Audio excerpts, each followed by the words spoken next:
46호 경충 국도변에 의료 폐기물 설치를 반대하는 현수막이 걸려 있습니다.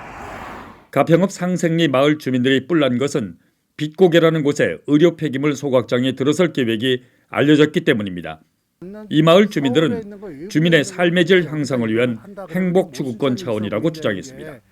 우리 지역에 꼭 필요하다면은 어딘가는 있어야 되겠죠. 근데 실질적으로 가평 국민들이 병원에 혜택을 보고자 하려면은 조금 대형 병원들은 다 외지로 나가야 되는 실정이거든요. 근데 지금 저희들이 여기서 그런 의료 혜택은 못 받아가면서 맑음을 보내주는 서울이나 이쪽에 있는 그 의료 폐기물을 까꾸로 이쪽에 내려보내가지고 여기서 소각을 하고 이거를 한다? 친환경 농사를 짓고 있다는 한 주민은 현재도 건설 폐기물과 레미콘 공장으로 피해를 보고 있는데 의료 폐기물 소각장까지 들어서면 생계마저 위협받게 될 것이라고 말했습니다. 만약에 저런 게 들어서서 저는 유튜브에 올라온 거 뭐냐 저렇게 한다면은 제가 농사를 어떻게 지금 먹고 살겠어요. 의료 폐기물 소각장이 들어설 예정인 장소는 어떤 곳이기에 주민들이 이처럼 반대하는 것일까 주변을 취재해봤습니다. 소각장이 들어설 예정지는 빛고개라는 곳으로 옛 경춘 국도변에 있습니다. 차량 통행과 민가도 거의 없는 산속으로 주변에는 레미콘 공장과 건설 폐기물 처리 공장이 있습니다. 그리고 가평군 쓰레기 처리장도 있습니다. 조금 떨어진 곳엔 장례식장과 또 다른 레미콘 공장이 있습니다. 소각장 설치 반대 대책위는 반경 1km 안에 혐오시설이 밀집돼 있어 가뜩이나 분진과 악취로 고통을 받는데 의료 폐기물 소각장까지 들어오면 마을이 기피시설 집단지로 변해 주민들의 건강권과 재산권을 침해한다며 반대를 하고 있는 것입니다. 근데 의료 폐기물에서는 그게 제가 알기로는 많이 나오는 걸로 알고 있어요. 그래서 우리 동네에 나중에는 뭐 이렇게 설 수 없는 그런 곳이 될까봐 걱정이 많이 되기 때문에 저는. 하지만 마을 주민 모두가 반대하는 것은 아닙니다. 의료 폐기물 소각장 설치를 적극적으로 찬성하는 주민들도 있습니다. 의료 폐기물 소각장 유치추진위원회 측은 기업체가 들어오면 일자리가 생겨 소득이 늘어날 것이라는 기대를 하고 있습니다. 또 업체가 약속한 주민 편의시설 설치로 삶의 질이 높아지는데 반대할 이유가 없다며 찬성 이유를 이렇게 말했습니다. 또 우리 동네 사람 우선으로 10명에서 15명 이렇게 한다는 또 조건도 내가 거셨고. 인력을 고용한다. 네. 예. 그리고 또 이 자문단을 만들어서 한 10여 명 이렇게 항상 감시하게끔 또 만들어 주신다고 그러고. 그리고 이제 조건이 좋으니까 난 동네 발전을 위해서 의료 폐기물 소각장이 들어오면 각종 암을 유발하고 농산물 오염 등을 이유로 반대하는 측과 일자리 창출로 소득 증대 및 각종 편의시설이 생겨 찬성한다는 주장이 팽팽히 맞서고 있는 것입니다. 의료 폐기물 소각장이 들어서면 건강권과 행복 추구권, 재산권 피해를 보는 것일까? 환경부와 국토부를 거쳐 낙동강 유역청장과 중앙환경분쟁조정위원장을 지낸 환경 전문가를 만나 입장을 들어봤습니다.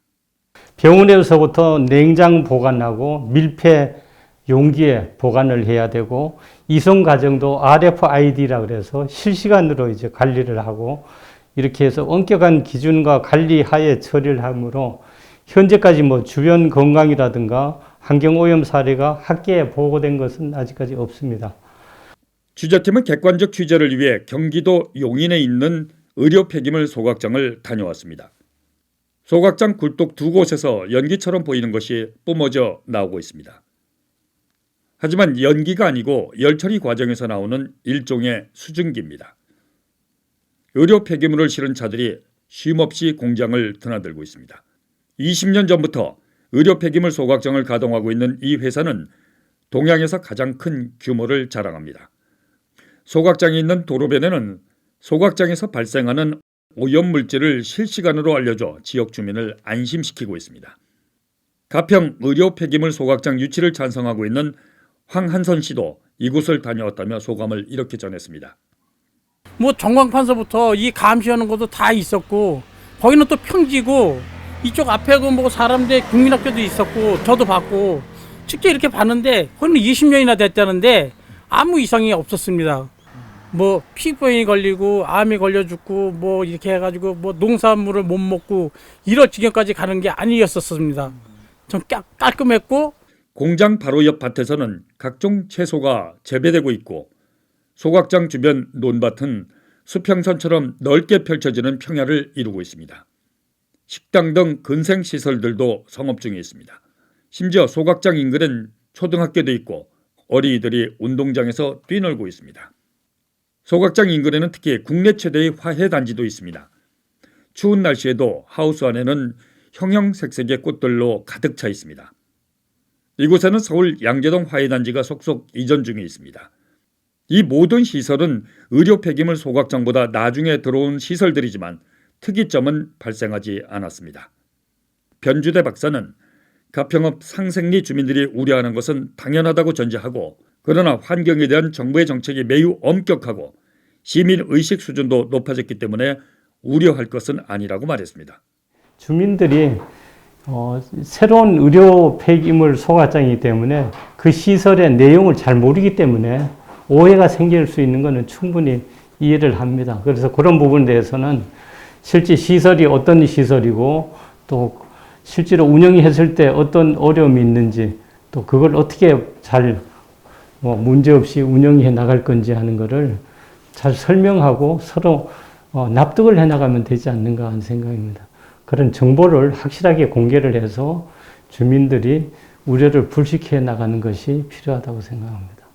우려하시는 다이옥신, 포름알데히드, 암모니아, 염화수소 이런 오염 물질 등은 철저하게 법에서 규제를 하고 있고 또 정부에서도 계속적으로 지도 점검이라든가 또 감시하기 때문에 이게 유출되고 그런 사례는 현재까지 거의 없습니다. 어쨌든 전국에서 발생하는 의료 폐기물을 처리하는 시설은 어디서든 설치하지 않을 수 없는 그런 단계라고 생각을 합니다.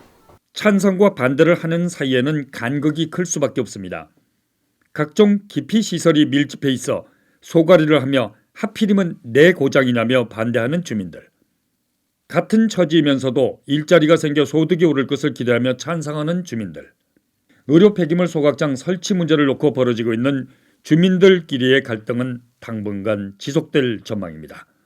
주민과 주민, 그 사이에 있는 업체, 솔로몬의 지혜가 요구됩니다.